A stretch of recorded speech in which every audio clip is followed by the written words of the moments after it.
भारत में जब भी किसी के माता पिता, दादा दादी या किसी परिजनों की मृत्यु होती है तो क्या करना चाहिए, उसके बारे में एक अलग तरह की प्रणाली होती है। एक बार एक आदमी की मृत्यु हो गई और उसके बेटे ने ये सुनिश्चित करना चाहा कि उसके पिता स्वर्ग में ही जाएं। जहाँ वो आदमी रहता था उसी के शहर में कई ऐसे लोग भी रहते थे जो मरे हुए लोगों को स्वर्ग जाने का उपाय बताते थे। वो मृत व्यक्ति का बेटा उन्हीं लोगों में से एक आदमी के पास पहुंचा और अपने पिता की स्वर्ग पहुंचाने का पक्का वादा मांगने लगा, लेकिन किसी ने भी उसके पिता के स्वर्ग जाने की गारंटी नहीं दी। फिर उसे पता चला कि उसके शहर में उस दिन गौतम बुद्ध खुद आ रहे हैं और उस लड़के को ऐसा भी सुनने में आया कि जब कोई संत भगवान से जुड़ा हुआ हो, वो व्यक्ति से अगर सिफारिश की जाए तो स्वर्ग का रास्ता आसान हो जाता है। फिर क्या था, वो अपने पिता को स्वर्ग में सीधा बिना रुकावट के जाने की सुविधा के लिए भगवान बुद्ध से मिलने चला गया। गौतम बुद्ध शहर के बाहर एक विशाल झील के सामने एक पेड़ के नीचे बैठे थे। वो आदमी उनके पास जाकर उनके पैरों में गिर पड़ा और एक मगरमच्छ की तरह उनके पैरों को पकड़ लिया और कहने लगा, मेरे पिता एक अच्छे इंसान थे और उनका निधन हो गया। मैं चाहता हूँ कि आप सुनिश्चित करें कि वो स्वर्ग ही जाएं। उन्हें ऊपर जाना चाहिए, नीचे नहीं जाना चाहिए।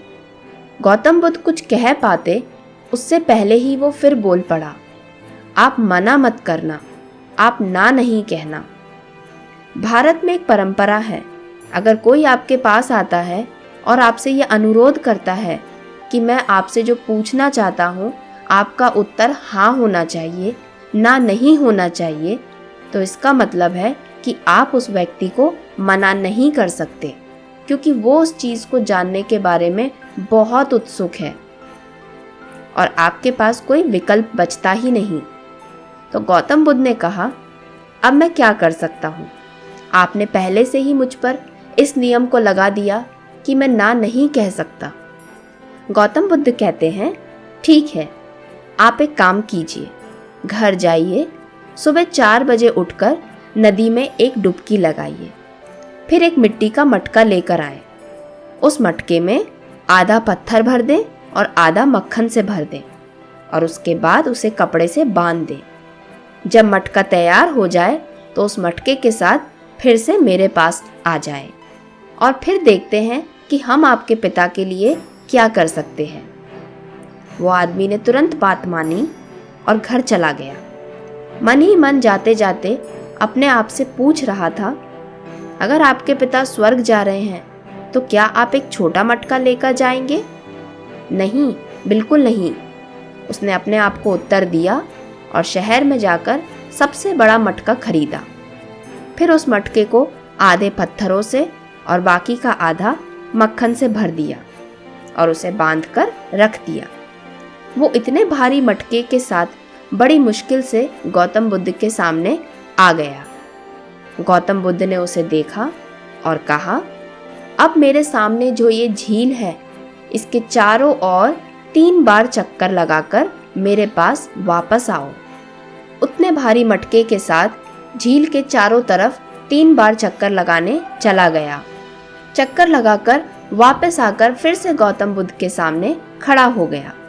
गौतम बुद्ध ने उसकी स्थिति और उसकी मन की दृष्टता को देखा और फिर उनसे कहा, अब तुम झील में जाओ, तब तक जाना इस मटके के साथ जब तक पानी तुम्हारी छाती तक ना आ जाए।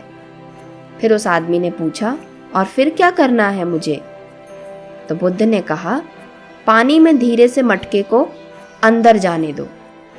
मटका अंदर चला गया और पानी के अंदर डूब गया। फिर गौतम बुद्ध ने एक मोटी लकड़ी उठाई और उसे उस आदमी के पास फेंक दी और कहा, इस लकड़ी को ले लो और एक ही मार से इस मटके को तोड़ दो जो पानी में चला गया है। मटका पानी के नीचे था और आदमी पूरी तरह से थक चुका था। इसे एक ही बार में तोड़ना बहुत मुश्किल काम था। लेकिन अगर अपने पिता को स्वर्ग में भेजना है तो क्या इतना सा काम नहीं कर सकते? उसके मन में ये सवाल आया। वो खड़ा होकर फिर तैयार हो गया। उसने अपने मन में सारे भगवानों के नाम लिए और फिर लकड़ी उठाकर मटके में मारने के लिए तैयार हो गया। उसी बीच गौतम बुद्ध ने फिर कहा, यदि आप एक ही झटके में इस मटके को तोड़ देते हैं तो पत्थर पानी की सतह पर आएंगे और मक्खन डूब जाएगा। तब आपके पिता को स्वर्ग जरूर मिल जाएगा। आपके पिता स्वर्ग में पहुंच जाएंगे। आदमी के मन में पक्का विश्वास था और एक ही बारी में मटका तोड़ दिया और देखा कि मक्खन सतह पर आ गया। जैसा होना था वैसा नहीं हुआ। मक्खन डूबा नहीं बल्कि तैरने लगा। वो इस अपवित्रता को देखता हुआ बोला, अब क्या करें? क्या अब मेरे पिताजी स्वर्ग नहीं जा पाएंगे? ये सब देखकर वो पूरी तरह निराश और उदास हो गया और पानी से निकलकर बाहर जाने लगा, मायूस होकर। जैसे ही वो पानी से निकलने लगा, उसका दिमाग काम करने लगा। उसने गौतम बुद्ध से पूछा, आपने कहा था कि मक्खन डूबेगा और पत्थर ऊपर आएंगे, वो कैसे संभव हो सकता है? प्रकृति के नियम के अनुसार तो पत्थर डूबते ही हैं और मक्खन तैरता है। क्या आप मुझे धोखा दे रहे हैं? गौतम बुद्ध कहते हैं, जब तुम इतने प्रकृति के नियम के बारे में जानते हो तो अपने पिता के बारे में इतनी चिंता क्यों? अगर आपके पिता मक्खन की तरह होंगे, अच्छे कर्म किए होंगे तो वे ऊपर जाएंगे। अगर तुम्हारे पिता पत्थर की तरह होंगे, गलत काम किए होंगे तो वो नीचे जाएंगे। इसमें मैं तुम कोई क्या कर सकता है? तुम्हें देख के लगता है तुम शारीरिक रूप से और मानसिक रूप से बहुत थक चुके हो। अपने पिता के बारे में चिंता मत करो, घर जाकर सो जाओ। जिसकी किस्मत में जो लिखा है वो होकर रहता है। कर्मों का फल सबको मिलता है। जो जैसा कर्म करता है उसको वैसा फल मिलता है और कर्म करने वाले व्यक्ति को ही कर्म का फल मिलता है।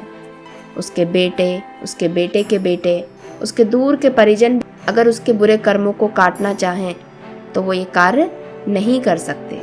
तुम अपने पिता के बारे में बहुत अच्छी सोच रखते हो, लेकिन तुम्हारी अच्छी सोच से तुम्हारे पिता का स्वर्ग और नरक में जाना का नियम बदल नहीं सकता। अब उस आदमी को गौतम बुद्ध की सारी बातें समझ में आ गई थी। वो निश्चिंत होकर अपने घर चला गया और चैन की नींद सोया।